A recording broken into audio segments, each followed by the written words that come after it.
Naniniwala si House Committee on Justice Chairperson Jervin Luistro na nagkaroon ng kredibilidad ang testimonya ni dating Senador Antonio Trillanes IV sa umunoy tagong bank transactions ni Vice President Sara Duterte.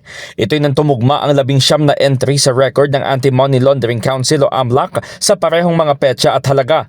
Ayon kay Luistro, 19 mula sa 71 entries na ipinresinta ni Trillanes hinggil sa bank transactions ni Duterte ang pareho na naging obserbasyon ng AMLAC.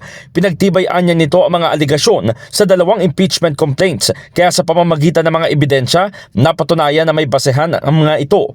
Paliwanag ng kongresista, unang lumabas ang isiniwalat ni Trillanes ukol sa joint accounts ni na dating Pangulong Rodrigo Duterte at VP Sara sa Quad Committee hearings noong 19th Congress. Dahil dito, lalo umano siyang naging curious sa nalalabing 52 transaksyon na maaaring beripikahin ng AMLAC. Ang isa pang ikinagulat ni Luistro ay ang transaksyon mula sa sinasabing drug lord na si Sammy Uy kung saan na-deposit ang pera sa pangalawang pangulo na kinumpirma naman ng AMLAC na pareho ng nakalap na report.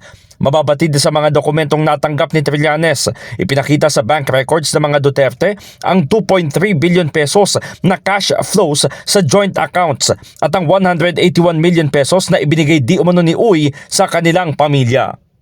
In the heart of changing lives, ako si Brigada Haji Caaminyo ng 105.1 Brigada News FM Manila, The Music and News Authority.